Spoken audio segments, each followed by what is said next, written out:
नमस्कार मित्रांनो, महाराष्ट्राच्या शिक्षण विभागाची अत्यंत महत्त्वाची अपडेट, महत्त्वाची माहिती आपण या व्हिडिओच्या माध्यमातून जाणून घेणार आहोत. थंबनेल आपण बघितलेलं आहे, आपल्या लक्षात आलेलं असेल. शिक्षण विभागाची ब्रेकिंग बातमी असणार आहे. संच मान्यता 2025 नुसार होणारे शिक्षक समायोजन जे आहे ते आता स्थगित करण्यात आलेले आहे. तर मित्रांनो, संपूर्ण राज्यातून जे आपल्या संघटना आहे शिक्षकांच्या, त्यांच्या माध्यमातून काही निवेदन वगैरे देण्यात आलेले होते आणि हे जे संच मान्यता 2025 नुसार जे समायोजन होणार होतं यामध्ये बरेचसे शिक्षक जे आहे ते अतिरिक्त होणार होते. अत्यंत ती महत्त्वाचं टेन्शन वाढवणारी बातमी आलेली होती. टेन्शन वाढवणारं ते परिपत्रक आलेलं होतं, त्याचा व्हिडिओ आपण ऑलरेडी बघितलेला होता. तर मित्रांनो, आता शिक्षण विभागाकडून एक महत्त्वाचं परिपत्रक जारी झालेलं आहे आणि त्यानुसार आता संच मान्यता 2025 नुसार जे शिक्षकांचं जे समायोजन होणार होतं, अतिरिक्त शिक्षकांचं ते जे समायोजन आहे ते स्थगित करण्यात आलेलं आहे. तर शासन परिपत्रक निर्गमित झालेलं आहे. कधीपर्यंत ते समायोजन नंतर होणार आहे, कशा पद्धतीने होणार आहे याची संपूर्ण माहिती आपण या व्हिडिओमध्ये जाणून घेऊ. तर नमस्कार, मी राज मेश्राम, मराठीशाळा.com या यूट्यूब चॅनलवर पुन्हा एकदा आपलं सहर्ष स्वागत आहे. मित्रांनो, अत्यंत महत्त्वाची अपडेट असणार आहे. शिक्षण विभागाची ब्रेकिंग बातमी असणार आहे.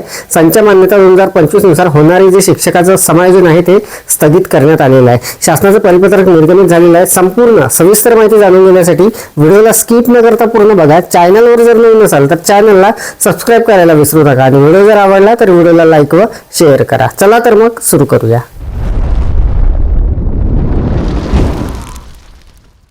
महाराष्ट्र शासनाच्या शालेय शिक्षण व क्रीडा विभागाकडून अत्यंत महत्त्वाचं हे जे परिपत्रक आहे हे दिनांक 29 नोव्हेंबर 2025 ला निर्गमित झालेलं आहे. अत्यंत महत्त्वाचं हे परिपत्रक असणार आहे मित्रांनो, कारण मित्रांनो संपूर्ण आपल्या महाराष्ट्रातील जे शिक्षक आहे ते बरेचसे शिक्षक हे या समायोजनानुसार अतिरिक्त ठरणार होते आणि बऱ्याचशा शिक्षकांचं थोडं टेन्शन वगैरे वाढलेलं होतं. तर अत्यंत महत्त्वाचं हे परिपत्रक आता आपण जाणून घेऊ. तर बघा, प्रति विभागीय शिक्षण उपसंचालक सर्व, शिक्षणाधिकारी प्राथमिक माध्यमिक जिल्हा परिषद सर्व आणि शिक्षण निरीक्षक मुंबई.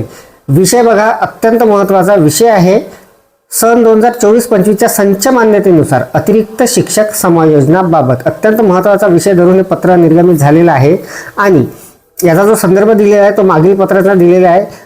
मागील जे पत्र आलेलं होतं मित्रांनो 20/11/2025चं जे समायोजन होणार होतं त्याचा व्हिडिओ आपण ऑलरेडी बघितलेला होता. तर बघा, उपरोक्त विषयांन्वये माननीय उच्च न्यायालय मुंबई येथील महाराष्ट्र राज्य पदवीधर प्राथमिक शिक्षक व केंद्र प्रमुख सभा व इतर यांनी दाखल याचिका क्रमांक मधील मान्य न्यायालयाच्या निर्णयानंतर शासन निर्णय दिनांक 15/3/2025 अन्वये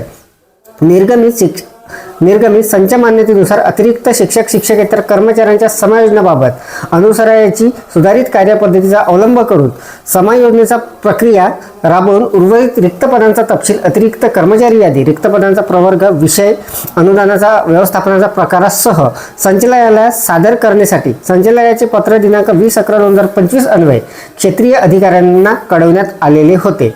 तथापि सन 2025-26च्या ऑनलाईन संच मान्यतेबाबतची पोर्टलवरील कार्यवाही अंतिम टप्प्यात असल्याने तसेच सन 2024-25 मधील संच मान्यतेनुसार अतिरिक्त झालेल्या शिक्षकांच्या समायोजनाची प्रक्रिया माहे डिसेंबर 2025 मध्ये राबवणे व सन 2025-26च्या संच मान्यतेनुसार अतिरिक्त होणारे शिक्षक यांच्या समायोजनाची प्रक्रिया संच मान्यता निर्गमित झाल्यानंतर पुनश्च करावी लागणार असल्याने पुन्हा समायोजन प्रक्रिया राबवण्याऐवजी सन 2025-26च्या संच मान्यता निर्गमित झाल्यानंतरच समायोजन प्रक्रिया करणे योग्य होणार असल्याने शिक्षण संचालनालय माध्यमिक व उच्च माध्यमिक आणि प्राथमिक यांच्या स्तरावरून दिनांक 20/11/2025च्या निर्गमित झालेल्या अतिरिक्त शिक्षकांचे समायोजन करण्याबाबतच्या पत्राला स्थगिती देण्यात येत आहे. तर मित्रांनो, स्पष्टपणे इथे उल्लेख करण्यात आलेला आहे. जे पत्र 20/11/2025 ला निघालेलं होतं शिक्षकांच्या समायोजनाबाबत, त्याचा जो व्हिडिओ आपण बघितलेला होता, त्या पत्राला स्थगिती देण्यात येत आहे या पत्रानुसार. तर बघा, तसेच सन 2025-26च्या संच मान्यता निर्गमित झाल्यानंतर विहित कार्यपद्धतीनुसार अतिरिक्त शिक्षकांचे समायोजन करण्यात यावे. अत्यंत महत्त्वाचं हे असणाऱ्या सचिंद्र प्रताप सिंग, आयुक्त शिक्षण महाराष्ट्र राज्य पुणे. तर अत्यंत महत्त्वाचं मित्रांनो हे परिपत्रक आलेलं आहे. संपूर्ण राज्यातील ज्या विविध शिक्षक संघटना आहे त्यांच्याकडून विविध याचिका वगैरे दाखल करण्यात आलेल्या होत्या, निवेदने देण्यात आलेली होते आणि त्यानुसार आता आपल्या राज्याच्या शिक्षण विभागाकडून अत्यंत महत्त्वाचे परिपत्रक जारी करण्यात आलेलं आहे आणि यानुसार जे शिक्षकांचं समायोजन आहे, संच मान्यता झाल्यानंतर जे शिक्षकांचं समायोजन होणार होतं त्याला आता सध्या तरी स्थगिती देण्यात आलेली आहे. तर मित्रांनो, संपूर्ण शिक्षक बांधवांना जे अतिरिक्त ठरणार होते त्यांच्यासाठी एक आनंदाची बातमी ही असणार आहे. आनंदाचं हे जे परिपत्रक आहे हे आलेलं आहे. सध्या तरी कुठल्याही प्रकारचं समायोजन आहे ते होणार नाही आहे. त्यामुळे कुठलीही काळजी करण्याची सध्या तरी गरज नाही आहे. तर मित्रांनो, अत्यंत महत्त्वाची अपडेट, महत्त्वाची माहिती आपण या व्हिडिओच्या माध्यमातून जाणून घेतली. अपेक्षा आहे आपल्याला माहिती समजलेली असेल, व्हिडिओ आवडलेला असेल. मित्रांनो, या परिपत्रकाची लिंक या व्हिडिओच्या डिस्क्रिप्शनमध्ये देत आहे, तिथे जाऊन आपण डाउनलोड करून घेऊ शकता. व्हिडिओ जर आवडलेला असेल तर व्हिडिओला लाईक करा, शेअर करा आणि माझ्या मराठीशाळा.com या यूट्यूब चॅनलवर जर नवीन असाल तर चॅनलला सबस्क्राईब करायला विसरू नका. पुन्हा व्हिडिओ एका नवीन माहितीसह, नवीन अपडेटसह. तोपर्यंत धन्यवाद.